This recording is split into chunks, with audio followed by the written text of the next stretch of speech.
Chers amis, bonjour. Ravi de vous retrouver sur la chaîne YouTube Ézéchiel 1990, au micro Maurice Varlet. Le thème que je voudrais aborder avec vous aujourd'hui, c'est ce que nous devons faire en tant que croyants.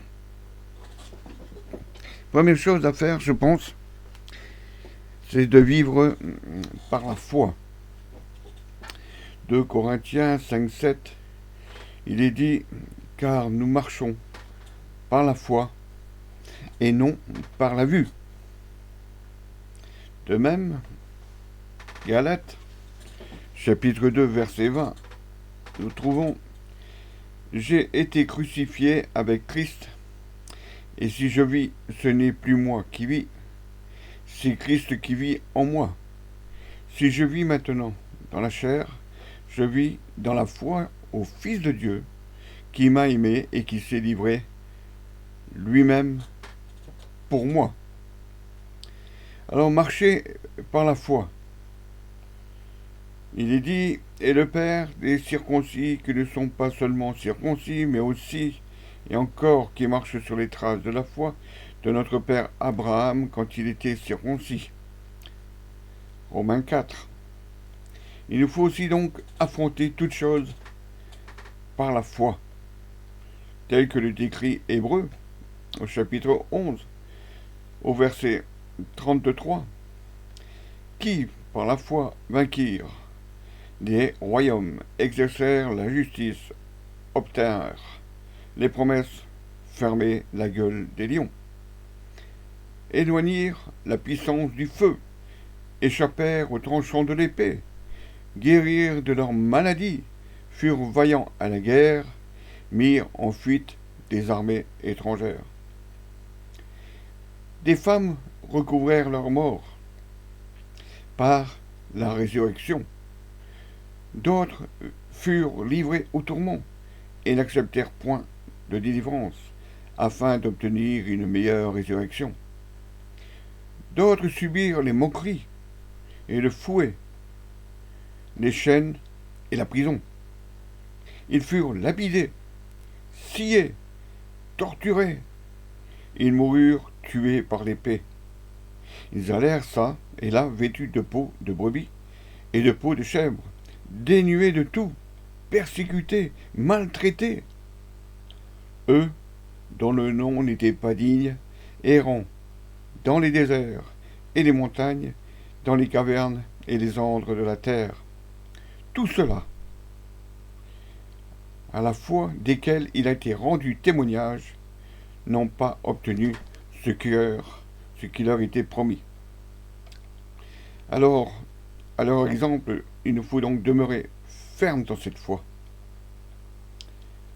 Acte 14 nous dit « Fortifions l'esprit des disciples, les exhortant à persévérer dans la foi, en disant que c'est par beaucoup de tribulations qu'il nous faut entrer dans le royaume de Dieu. » En disant que c'est par beaucoup de tribulations qu'il nous faut entrer dans le royaume de Dieu.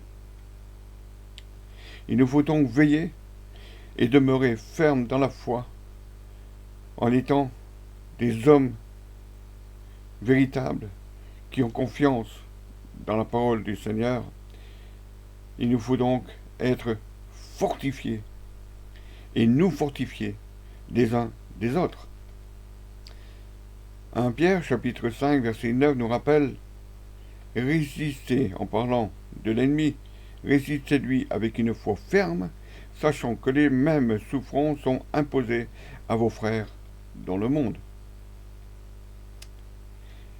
Si du moins vous demeurez fondés inébranlables dans la foi, sans vous détourner de l'espérance de l'Évangile que vous avez entendu, qui a été prêché à toute créature sur le ciel, étant moi Paul, j'ai été fait ministre. C'est ce qu'écrit l'apôtre dans Colossiens 1, 23. Il nous faut donc combattre le bon combat, c'est-à-dire le combat de la foi. Paul rappelle en 1 Timothée chapitre 6, verset 12, Combat le bon combat de la foi, saisis la vie éternelle, à laquelle tu as été appelé et pour laquelle tu as fait une belle confession en présence d'un grand nombre. Vous aussi, chers amis, comme moi-même, nous avons été appelés, oui, appelés, à faire confession de la foi que nous avons par la grâce de Dieu. Jude, au chapitre 3, nous dit encore, bien-aimés, comme je désirais vivement vous écrire au sujet de notre salut commun, je me suis senti obligé de le faire afin de vous exhorter à combattre par la foi qui a été transmise au sein une fois pour toutes. Chers amis, demandez à Dieu d'augmenter votre foi. Luc 17,5 nous dit, c'est afin que les enfants d'Israël, au lieu de sacrifier leurs victimes dans les champs, les amenèrent au sacrificateur devant l'Éternel en l'entrée de la tente d'assignation, et qui les offre à l'Éternel en sacrifice d'action de grâce. Oui, à l'action de grâce. Quelle action de grâce avez-vous fait aujourd'hui? Croissez, chers amis, dans la foi. Grandissez dans la foi. Épanouissez-vous dans la foi. Nous devons, à votre sujet, frères, rendre continuellement grâce à Dieu, comme cela est juste, parce que votre foi fait de grands progrès. Votre foi fait de grands progrès, frères, sœurs. Que la charité de chacun de vous tous à l'égard des autres augmente de plus en plus. Est-ce que c'est cela qui se produit dans votre vie aujourd'hui? Pour vous, bien-aimés, vous édifiant vous-même sur votre très sainte foi et priant pour le Saint-Esprit. C'est encore une chose que nous rappelle l'Écriture. Plaire à Dieu par la foi. Voilà encore une chose à laquelle il faut mettre tout notre cœur. En Hébreu 11,6 nous rappelle encore, or, sans la foi, il est impossible de lui être agréable, car il faut que celui qui s'approche de lui croit que Dieu existe et qu'il est le rémunérateur de ceux qui le cherchent. Oui, de ceux qui le cherchent. Soyez de ceux qui cherchent Dieu. Il nous faut aussi allier la foi à l'amour et à l'espérance. Que dit l'Écriture? 1 Corinthiens, chapitre 12, versets 2 à 13. Et quand j'aurai le don de prophétie, la science de tous les mystères et de toute la connaissance, quand j'aurai même toute la foi, jusqu'à transporter des montagnes, si je n'ai pas la charité, je ne suis rien. Et quand je distribuerai tous mes biens pour la nourriture des pauvres, quand je livrerai même mon corps pour être brûlé, si je n'ai pas la charité, cela ne sert de rien. La charité est patiente, elle est pleine de bonté. La charité n'est point envieuse. La charité ne se vante pas. Elle ne s'enfle point d'orgueil. Elle ne fait rien de malhonnête. Elle ne cherche point son intérêt. Elle ne s'irrite point. Elle ne soupçonne point le mal. Elle ne se réjouit point de l'injustice, mais elle se réjouit de la vérité. Elle excuse tout, elle croit tout, elle espère tout, elle supporte tout. La charité ne périt jamais. Les prophéties prendront fin, les langues cesseront, la connaissance disparaîtra. Car nous connaissons en partie, et nous prophétisons en partie. Mais, quand ce qui est parfait sera venu, ce qui est partiel disparaîtra. Lorsque j'étais enfant, je parlais comme un enfant, je pensais comme un enfant, je raisonnais comme un enfant. Lorsque je suis devenu homme, j'ai fait disparaître ce qui était de l'enfant. Aujourd'hui, nous voyons au moyen d'un miroir, d'une manière obscure. Mais alors, nous verrons face à face. Aujourd'hui, je connais en partie. Mais alors, je connaîtrai comme j'ai été connu. Maintenant donc, ces trois choses demeurent, la foi, l'espérance, la charité. Mais la plus grande de ces choses, c'est la charité. Galates 5, 6 rajoute, car en Jésus-Christ, ni la circoncision, ni l'incirconcision n'a de valeur, mais la foi qui est agissante par la charité. La parole nous rappelle encore, rappelant sans cesse l'œuvre de votre foi, le travail de votre charité et la fermeté de votre espérance en notre Seigneur Jésus-Christ devant Dieu notre Père. Chers amis, il nous faut tout faire par la foi. Par la foi. Encore une parole qui nous rappelle cela. Romains 14, versets 22-23. Cette foi que tu as, garde-la pour toi devant Dieu. Heureux celui qui ne se condamne pas lui-même dans ce qu'il approuve. Mais celui qui a des doutes au sujet de ce qu'il mange est condamné, parce qu'il n'agit pas par conviction. Tout ce qui n'est pas le produit d'une conviction est péché. Il nous faut aussi prier par la foi. Oui, j'ai bien dit prier par la foi.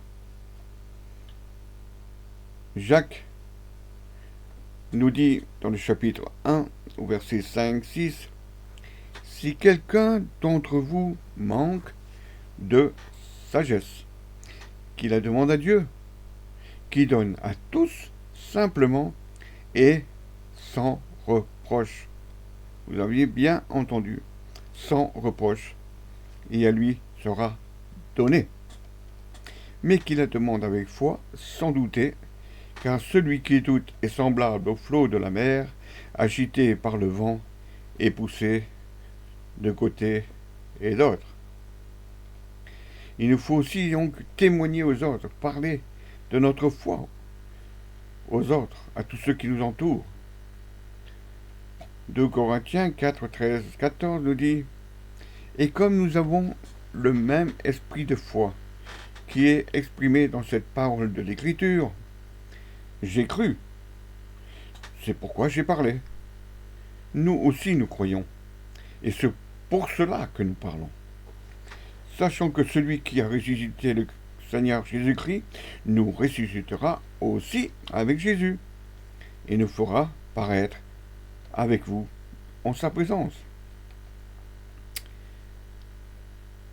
Il nous faut démontrer notre foi par des œuvres bonnes. Par des œuvres bonnes. Toujours Jacques, au chapitre 2, verset 14-26, « Mes frères, que sert-il à quelqu'un de dire qu'il a la foi s'il n'a pas les œuvres? La foi peut-elle le sauver? Si un frère ou une sœur sont nus et manquent de la nourriture de chaque jour, et que l'un d'entre vous leur dise « Allez en paix, sauvez-vous et vous rassasiez », et que vous ne leur donniez pas ce qui est nécessaire au corps, à quoi cela sert-il? Il en est ainsi de la foi. Si elle n'a pas les œuvres, elle est morte en elle-même. Mais quelqu'un dira, toi tu as la foi, moi j'ai les œuvres. Montre-moi ta foi sans les œuvres, et moi je te montrerai la foi par mes œuvres. Tu crois qu'il y a un seul Dieu? Tu fais bien. Les démons le croient aussi, et ils tremblent. Veux-tu savoir, ô homme vain, que la foi sans les œuvres est inutile? Abraham, notre père, ne fut-il pas justifié par les œuvres, lorsqu'il offrit son fils Isaac sur l'autel? Tu vois que la foi agissait avec ses œuvres, et que par les œuvres, la foi fut rendue parfaite. Ainsi s'accomplit ce que dit l'Écriture: Abraham crut à Dieu, et cela lui fut imputé à justice. Et il fut appelé ami de Dieu. Vous voyez que l'homme est justifié par les œuvres, et non par la foi seulement. Rahab, la prostituée, ne fut-elle pas également justifiée par les œuvres, lorsqu'elle reçut les messagers et qu'elle les fit partir par un autre chemin? Comme le corps sans âme est mort, de même la foi sans les œuvres est morte. Il nous faut aussi vaincre le péché par la foi. Oui, j'ai dit vaincre le péché par la foi. Dans l'épître de Jean, première épître, chapitre 5, versets 4 et 5, nous dit: Parce que tout ce qui est né de Dieu triomphe du monde. Parce que tout ce qui est né de Dieu triomphe du monde, mes amis. Et la victoire qui triomphe du monde, c'est notre foi. Qui est celui qui a triomphé du monde? Celui qui croit que Jésus est le Fils de Dieu. Chers amis, si vous aussi croyez que Jésus est le Fils de Dieu, alors, vous triompherez du monde. Toujours dans l'épître de Jean, il dit, chapitre 1, quiconque croit que Jésus est le Christ est né de Dieu. Et quiconque aime celui qui l'engendrait, aime aussi celui qui est né de Dieu. Toujours dans l'épître de Jean, quiconque est né de Dieu ne pratique pas le péché, parce que la semence de Dieu demeure en lui, et il ne peut pécher parce qu'il est né de Dieu.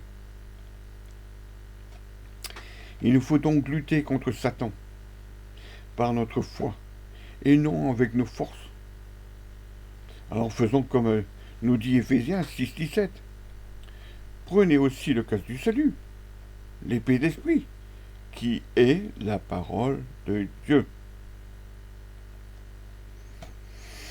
Qui est celui qui a triomphé du monde, sinon celui qui croit que Jésus est le Fils de Dieu? La parole rajoute: Je vous écris, Père, parce que vous avez été connus. Celui qui est dès le commencement. Je vous écris, jeunes gens, parce que vous avez vaincu le malin. Je vous écris, petits enfants, parce que vous avez connu le Père. Je vous écris, Père, parce que vous avez connu celui qui est dès le commencement. Oui, dès le commencement. Je vous écris, jeunes gens, parce que vous êtes forts, et que la parole de Dieu demeure en vous, et que vous avez vaincu le malin. N'aimez point le monde, ni les choses qui sont dans le monde. Si quelqu'un aime le monde, l'amour de Dieu n'est point en lui. Car tout ce qui est dans le monde, la convoitise de la chair, la convoitise des yeux, l'orgueil de la vie, ne vient point du Père, mais vient du monde. Le monde passe, sa convoitise aussi. Mais celui qui fait la volonté de Dieu demeure éternellement.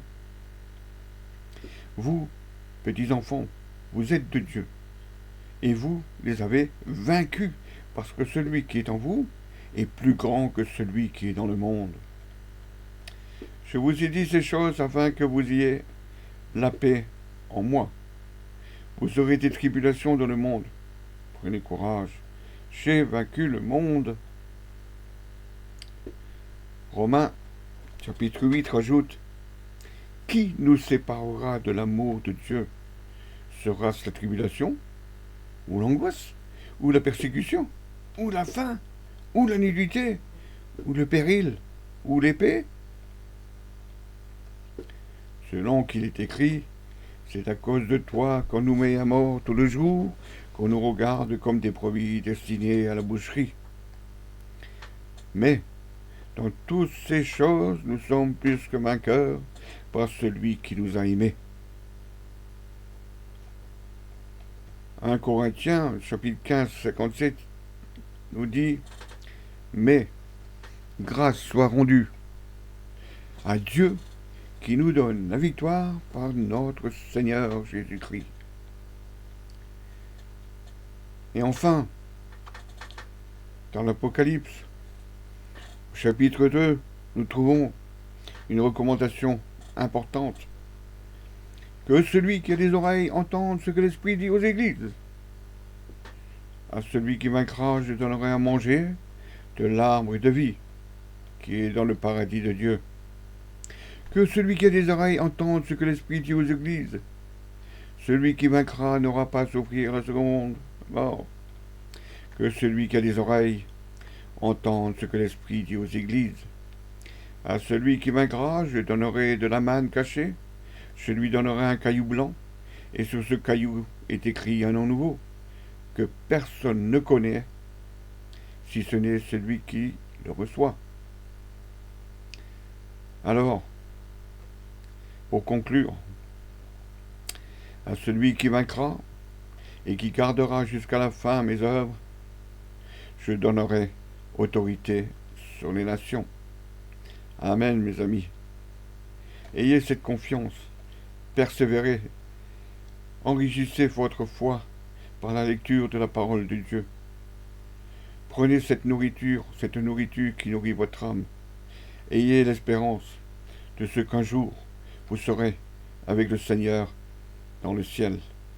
Je vous souhaite une très bonne journée sous la grâce de notre Seigneur bien-aimé Jésus-Christ.